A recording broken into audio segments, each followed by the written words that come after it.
Hi everybody, Andrew Rice here. I just wanted to put together a little sample lesson for you. Keep in mind, as you view sample lessons, and I've seen numerous instructors put these type of lessons out, that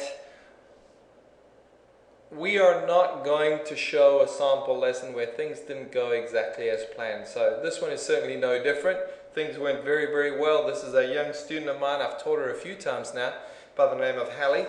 And we've got the original swing on the left. So let's take a look.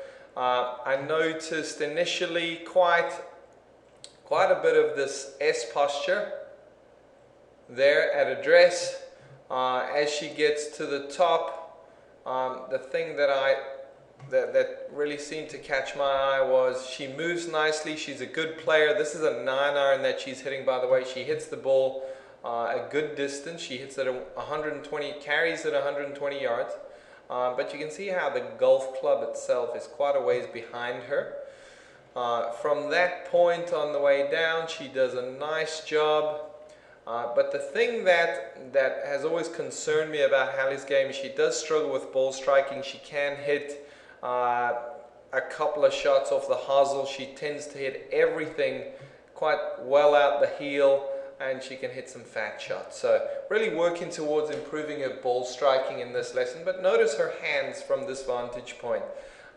This is a 2D representation of a three-dimensional event, but we do have 2 dimensions to look at. So we can tell with fairly good certainty that her hands from this point to impact are traveling slightly outward, I would say. And as we continue, they continue to go out.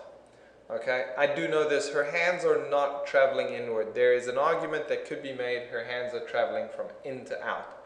So my objective was to get her hand path traveling a little more inward, from out to in, as the club impacted the golf ball. That doesn't necessarily mean that she's going to hit fades or draws. She has a choice from there, but I wanted her hands to be traveling a little bit more inward through the hit. So how did we go about that? Firstly, I just mentioned to her, let's try to lose some of this S posture here. Okay, and you can tell in the picture on the right, she has upgraded that beautifully, just by starting in the S posture and then tilting her pelvis underneath her just a little bit. That engages the abs and flattens out that lower back. I wanted her to feel like as she got up to the top, and these are just some smallish swings, that she was really sensing that her left hip was traveling down quite a bit, and her right hip was traveling up. Almost a bit of a Sam Snead, really get some good tilt to her hips. My intent there was to keep her arms a little more in front of her and stop the club getting behind her quite as much. You can tell here that if we just take the butt end of the club, it's quite significantly more forward. She is trying to feel that, and yes, it is a shorter swing, but it's amazing that the difference in the results. Here we see the butt end of the club is well behind her. Now her arms on the way down. I do want to point out that we see some daylight between her legs. I like that. I want to see that.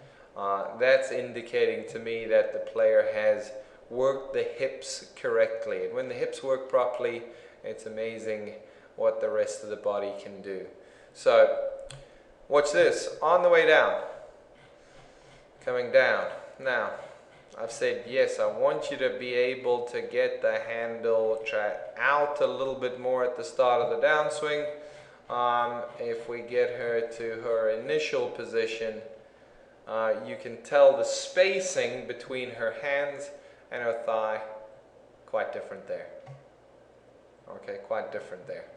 So now her hands, because they have assumed a position where they're actually a little bit more out and away from her, are going to have the ability to travel more inward. Just a little indicator line there and there. As she goes through initially, hands travel slightly from in to out. Here, watch. Her hands are traveling more in. On the way through, I encouraged Hallie to try to feel almost the reverse of what she was doing in the backswing, and that is to feel like her right hip is down and her left hip is up. You can tell as you watch this initial swing on the right, her hips turn very level on the way back and through, and that's what causes this right leg to want to separate out from the left. Also encourages her hands to travel outward. So that finish there on the initial swing, what's the difference here? Hands are traveling in more. Very different look just in these two positions. See the spacing, arms to shorts. And watch the difference. She can now finish with her thighs and knees a little closer together versus this finish here where she's very level, that right knee is being pushed out. Quite a different look there. Okay, so the objective, get the hands traveling from out to in. We upgraded and improved the arm position, A, by getting her to feel like she changed her arm position, but B, by improving her body motion and how her hips worked in particular. Okay, just a couple of thoughts. Hope you found this helpful. Keep in mind, this is one of those that worked out very nicely. Good job, Hallie. Thanks for watching.